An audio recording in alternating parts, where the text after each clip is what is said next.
Assalamualaikum warahmatullahi wabarakatuh. Halo semuanya, selamat malam. Kembali lagi bersama kita yaitu mahasiswa Komunikasi Penyiaran Islam, Fakultas Dakwah dan Komunikasi UIN Wali Songo Semarang.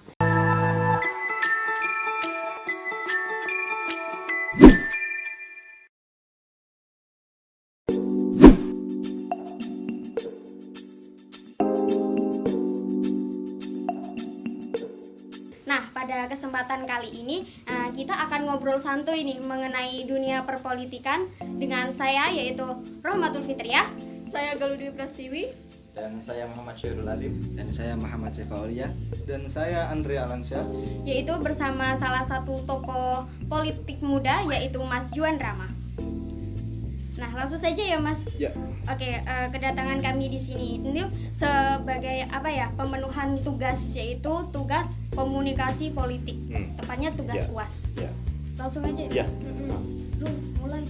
Ya baik, terima kasih Mbak Rohmatul Fitriah telah memberikan saya kesempatan untuk Memandu. memandu kepada Mas Juan. Mas Juan adalah orang yang luar biasa. Pertanyaan pertama adalah Mas Juan, saya ingin menanyakan sesuatu tentang berbau politik. Ya, bagaimana strategi komunikasi Mas Juan sampai bisa masuk ke dalam partai PKB saat ini? Ya. Terima kasih teman-teman dari mahasiswa UIN Fakultas Dakwah ya. Iya. Dakwah, program studi komunikasi Penyiaran. dan penyiaran Islam. Ya, terima kasih sudah malam-malam sudah menunggu saya. Akhirnya kita bisa bertemu. Alhamdulillah, terima kasih sekali teman-teman semua. Jadi yang pertama mungkin saya kenalan dulu nih. Ya. Mungkin dari teman-teman semua belum ada yang kenal nih, dan teman-teman nanti yang nonton ini biar kenal juga. Katanya kalau nggak kenal nggak sayang katanya gitu. Iya. Ya. Saya nggak jadian. Nggak jadian dulu. Perih rasanya. Ya, perkenalkan nama saya Juan Rama.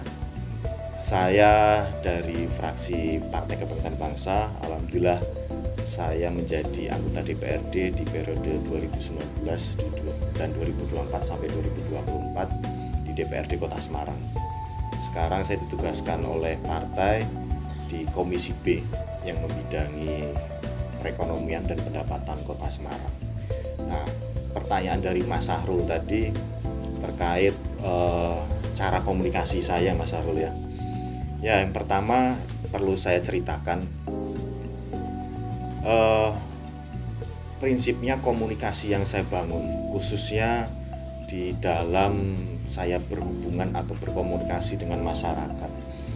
Itu ya sebenarnya komunikasi yang biasa-biasa saja yang kita bangun, tapi saya lebih cenderung komunikasi itu sebisa mungkin komunikasi dari hati ke hati. Kita membangun hubungan emosional. Karena dari situ, dari hubungan emosional itu kalau terus nanti kita hubungkan dengan pemilihan legislatif, itu akan lebih efektif menurut saya. Dan alhamdulillah sudah saya buktikan juga di 2019 saya menggunakan komunikasi dari hati ke hati, membangun hubungan emosional. Akhirnya yang tadinya nggak kenal, akhirnya kenal, akhirnya mungkin sedikit banyaknya tahu soal kepribadian kita. Nah, dari situlah masyarakat itu yakin dan mau untuk memilih saya. Jadi terus akhirnya saya bisa masuk di PKB ya pastinya sebelum saya mencalonkan diri di legislatif, saya masuk dulu, mendaftar dulu di PKB Kota Semarang.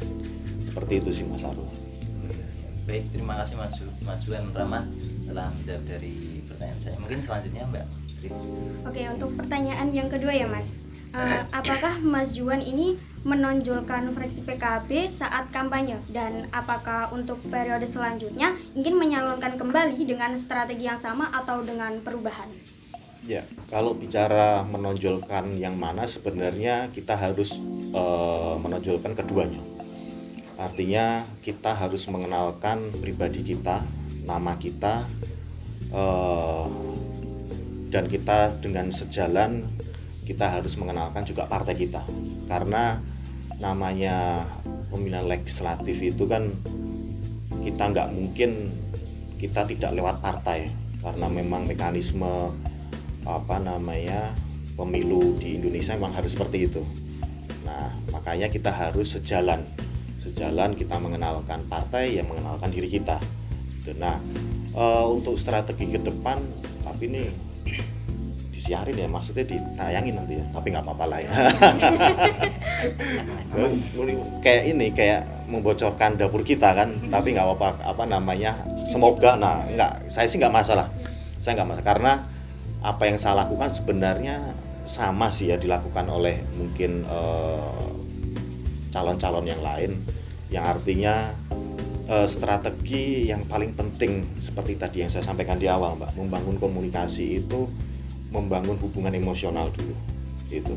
Karena jangan sampai nih kita harus bisa memberikan contoh kepada generasi kita berikutnya, jangan sampai politik atau mungkin demokrasi di Indonesia ini berdasarkan dengan uang gitu. Nah, apa sambungannya dengan tadi membangun hubungan emosional? Dengan kita membangun hubungan emosional, akhirnya masyarakat tahu, kenal baik sama kita menganggap saudara, masyarakat menganggap kita saudara. Akhirnya untuk memilih kita itu tidak perlu menggunakan money politik. Itu yang perlu kita ajarkan kepada generasi kita selanjutnya. Jangan sampai masyarakat kita ini selalu dibodohi dengan hal-hal seperti itu. Nah, ini tugas teman-teman semua, khususnya di komunikasi ini penting sekali. Apalagi kita nggak tahu nanti teman-teman apakah akan masuk di politik atau enggak, kita nggak tahu. Saya pun sendiri juga jujur saja nggak tahu akhirnya bisa sampai ke sekarang ini, nggak tahu gitu. Nggak ibaratnya nggak ada rencana dari awal-awal. Cita-citamu apa gitu? Cita-cita saya paling pilot, polisi, tentara kan gitu kan ya. Nah, nggak ada mungkin kalau anak sekarang mungkin lah ya, tapi kalau anak zaman dulu tuh cita-citamu jadi apa? Politisi, kayaknya nggak mungkin, ya kan? Nggak mungkin. Nah, artinya teman-teman mungkin insya Allah dari pengalaman yang saya share ini, teman-teman bisa punya gambaran, bisa punya bekal untuk nanti ke depan, apakah nanti teman-teman akan masuk dunia politik atau tidak. Ini bisa menjadi bekal, karena soal komunikasi dengan membangun hubungan emosional ini saya rasa juga tidak cuman diperlukan di politik saja, tapi di pekerjaan itu juga penting. Contoh semuanya PNS saja, kita bilang PNS tahu saya itu untuk bisa naik jabatan itu normatifnya itu kan masa jabatan, dia akhirnya bisa naik eselonnya, terus akhirnya naik jabatan eselon. Nah, tapi kalau kita tidak bisa membangun hubungan emosional dengan pemimpin kita, mungkin kita akan dikesampingkan, karena mungkin yang setara kemampuan kita yang setara dengan orang, banyak banget orang lain, ya kan. Nah, kita harus bisa menunjukkan kelebihan kita, ya salah satunya soal membangun komunikasi dengan hubungan emosional itu, seperti itu. Baik Mas, makasih. Oke. Selanjutnya saya mau tanya Mas, ya kan? Sejauh ini kinerja Mas Johan dalam DPRD apakah pernah ada kayak tuntutan dari masyarakat gitu? Terus jika ada itu bagaimana DPR dalam meresponnya? Ya, kalau tuntutan pasti tuntutan itu banyak dari masyarakat, karena prinsipnya tugas seorang anggota dewan itu kan pelayan masyarakat kan gitu. Nah, kita memang harus menjadi seorang dewan. Ini juga bekal untuk kalian semua nanti, suatu saat ada yang minat menjadi dewan, mencalonkan, insya Allah bisa jadi. Yang perlu kita tanamkan itu prinsip dasar dewan itu wakil rakyat berarti pelayan masyarakat, seperti itu. Nah, kalau tuntutan pasti banyak sekali, seperti itu, banyak sekali tuntutan dari masyarakat, karena khususnya di kota Semarang ini masih banyak masyarakat yang masih perlu kita bantu di semua aspek, mulai kesehatan, pendidikan, pembangunan, segala macam lah, seperti itu. Jadi kalau tuntutan masyarakat pasti banyak. Nah, untuk kita merespon ke masyarakat itu pastinya kita kasih pemahaman tugas fungsi dari dan wewenang anggota dewan itu sejauh mana. Karena perlu dibedakan antara anggota dewan atau legislatif dengan PNS atau kita biasa sebut eksekutif gitu. Apalagi namanya kepala daerah juga namanya eksekutif, ya kan, pimpinan dari PNS seperti itu, pemerintahan di daerah tersebut. Nah, legislatif itu tugas fungsinya pertama pengawasan atau controlling, yang kedua budgeting atau penganggaran. Nah, yang ketiga itu controlling legislasi. Nah, legislasi salah satunya ya dalam rangka kita membuat perda seperti itu, peraturan daerah seperti itu. Nah, dari kita memberikan pemahaman 3 fungsi ini, artinya seorang anggota dewan itu tidak mempunyai kebijakan atau tidak punyai kebijakan, tidak bisa menentukan kebijakan. Yang bisa menentukan kebijakan itu ya wali kota, seperti itu. Nah, akhirnya dalam kita merespon masyarakat dengan berbagai tuntutan itu, DPRD atau seorang anggota dewan ini menjembatani ke pemerintah atau ke eksekutif melalui dinas-dinasnya. Semuanya ada masalah soal kesehatan, nah kita hubungkan dengan dinas kesehatan atau dengan rumah sakit umum daerah seperti itu. Pendidikan, sekolah-sekolah ya kita hubungkan dengan dinas pendidikan, semacam itu. Memang kita ya tetap harus merespon apa yang menjadi tuntutan masyarakat. Nah, tinggal sebagai fungsi pengawasan, setelah kita jembatani, kita adukan ke eksekutif atau ke pemerintah, kita kawal, kita awasi gitu. Kita awasi apakah benar-benar berjalan nih gitu. Seperti itu.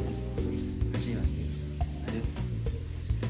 Baik Mas, pertanyaan yang keempat yaitu bagaimana pola komunikasi yang Mas Juan bangun kepada masyarakat untuk meningkatkan citra? Pola komunikasi untuk meningkatkan citra ya. Pertama pastinya pertama kita sering turun ke bawah, kita nyambangi ke konstituen, ke masyarakat seperti itu. Yang kedua, di zaman digitalisasi sekarang ini kan sebenarnya dibilang kita dimudahkan, pasti dimudahkan, tapi di sisi lain juga kalau kita tidak bisa memanfaatkan dengan baik era digital sekarang ini, itu juga bisa menjadi sebuah ancaman. Jadi salah satu yang saya manfaatkan di era sekarang ini ya lewat media sosial gitu. Walaupun memang di media sosial kita tidak bisa komunikasi langsung dua arah gitu. Tapi paling tidak komunikasi di dalam media sosial ini minimal kita bisa memberitahukan, kita bisa mengkabarkan ke masyarakat yang mungkin jangkauannya kita jauh, kita tidak bisa jangkau masyarakat tersebut.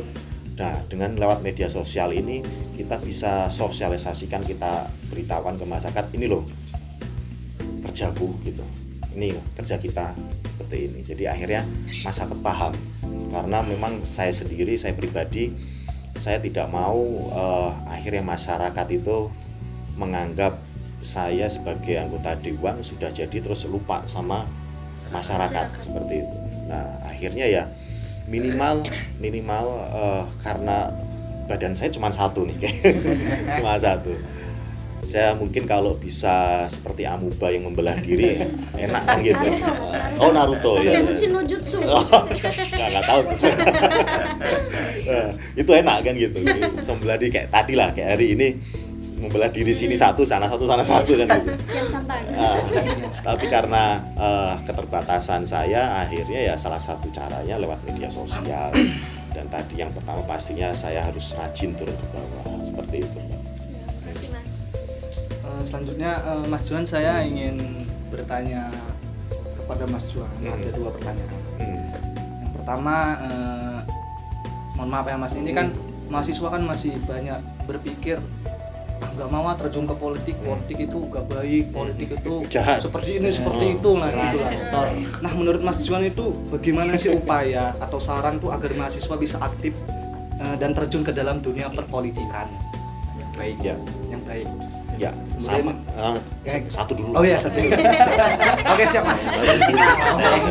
Santai aja. Nggak boleh maruk kan. Satu-satu. Jadi sering saya memberikan atau menjadi narasumber untuk ya usia-usia kalian mahasiswa lah ya, soal motivasi lah, soal pandangan mahasiswa untuk terjun ke politik. Jadi saya sering menyampaikan kalau dibilang politik itu jahat, si jahat itu.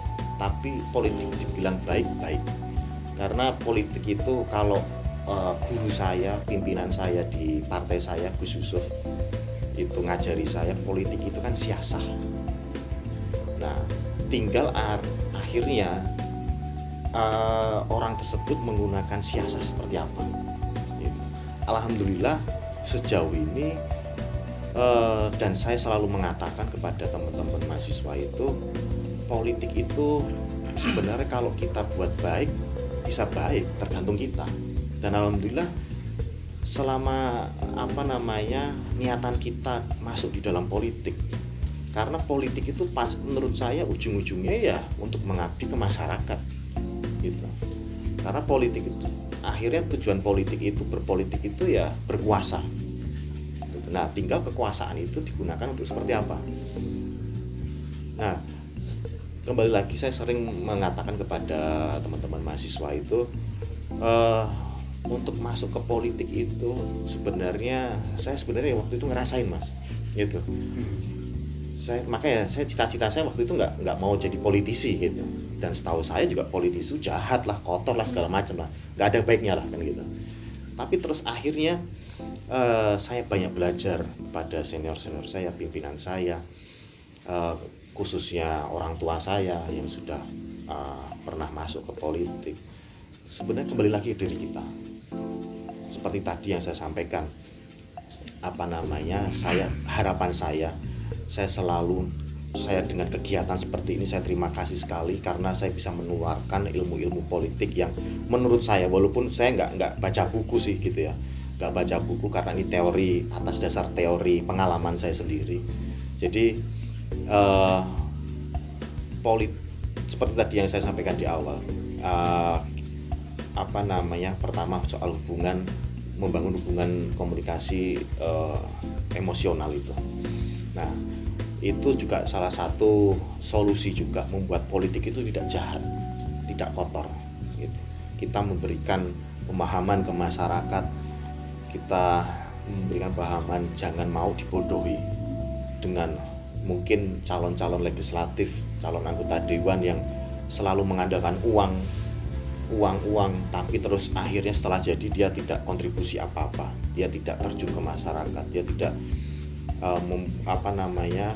membantu dengan masyarakat, walaupun itu terbatas, pasti manusia itu punya keterbatasan, tapi minimal sebenarnya masyarakat itu pengen disambangin, cuman say hello segala macam, itu udah seneng banget sebenarnya gitu. Nah, yang kedua juga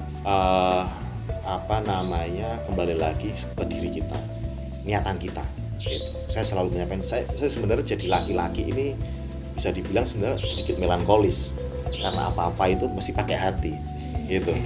Katanya juga kalau di politik jangan pakai hati, tapi kalau menurut saya justru penting, karena hati itu jangan sempit di dalam mengartikan hati itu. Jadi kalau menurut saya hati itu luas gitu. Hati bukan cuman soal kita baper atau tidak, tapi hati ini kalau menurut orang Jawa ini kan Gusti bagus sing ati. Nah, berarti sebenarnya Gusti itu kalau menurut saya nyuwun sewu ya, Gusti itu ada di dalam diri kita masing-masing gitu. Nah, tinggal Gusti kita masing-masing ini kita akan menciptakan, kita akan cipto ke itu seperti apa. Apakah kita akan menciptakan jahat, ya keluarnya kan jahat. Kalau baik ya baik, seperti itu. Sama halnya di dalam politik, mungkin di dalam semua kegiatan pekerjaan juga sebisa mungkin saya pesan sama teman-teman semua dan yang nonton nantinya, setiap pekerjaan yang kalian lakukan itu harus didasari dari hati gitu. Dari hati yang baik, insya Allah keluarnya baik, perjalanan baik, dan yang paling penting insya Allah selalu diberikan selamat awal sampai akhir seperti itu. Nah lanjut. Kemudian ini pertanyaannya hampir sama yang pertama tadi. Kan Tapi perlu ditanyain nggak nih? Mungkin udah Mas Juan jawab tapi saya nggak tahu juga penasaran.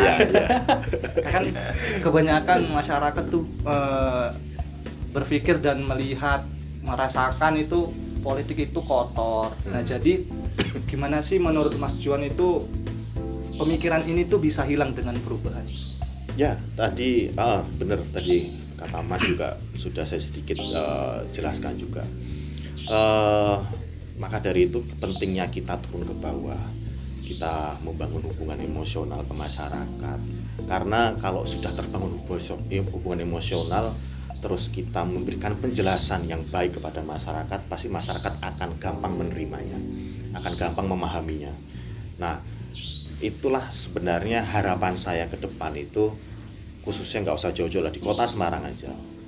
Politisi-politisi kota Semarang, generasi kalian sampai penerusnya nanti, ini menjadi politisi yang memang punya tujuan dan niat yang baik seperti itu. Walaupun akhirnya akan kompetisi kan seperti itu. Memang mekanisme seperti itu, harus kompetisi.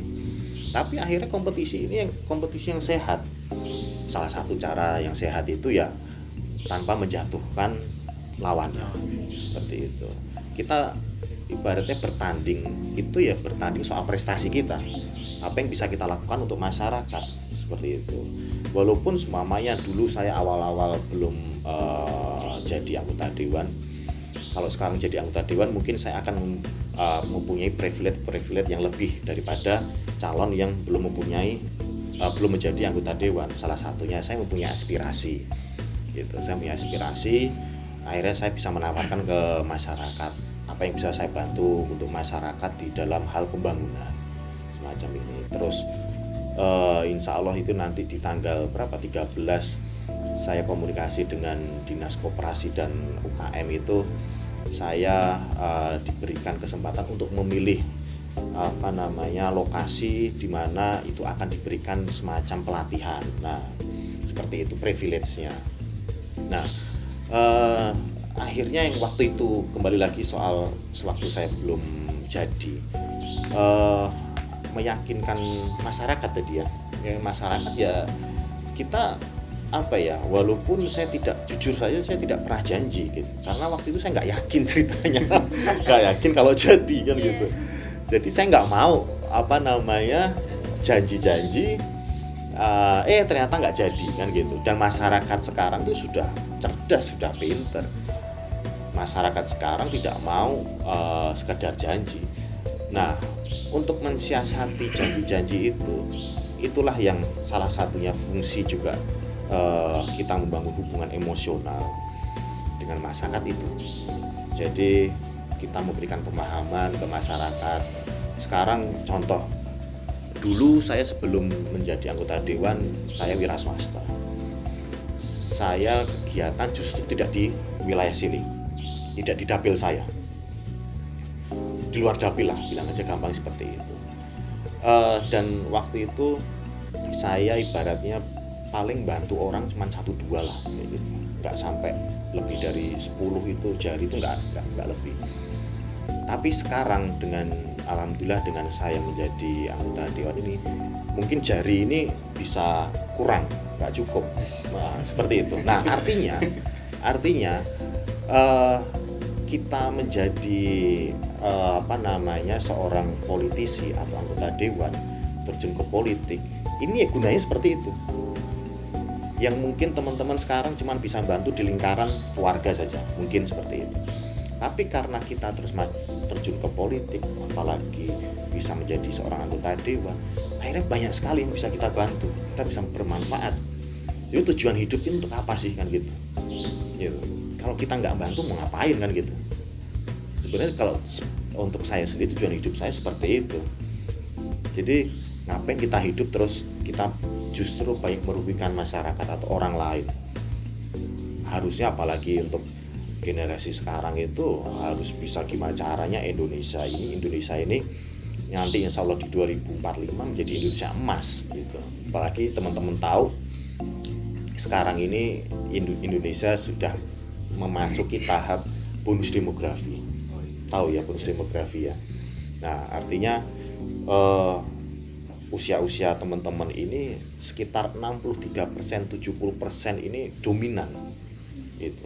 Nah, ini sebenarnya waktu teman-teman semua dan milenial, Gen Z juga ini untuk bangkit, terus jangan terlena dengan saya bilang rayuan-rayuan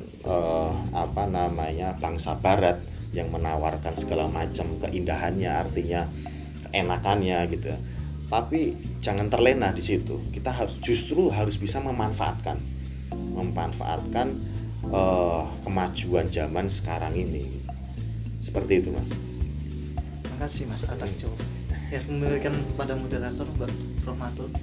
Baik pemirsa, mungkin cukup sekian yang bisa dipaparkan oleh Mas Juan ya Mas, Ya. seputar dunia perpolitikan. Nah, jika ada salah kata atau kekurangan dari kami, mohon dimaafkan. Wabillahi taufiq wal hidayah. Wassalamualaikum warahmatullahi wabarakatuh. Waalaikumsalam warahmatullahi wabarakatuh. Terima kasih Mas Juan.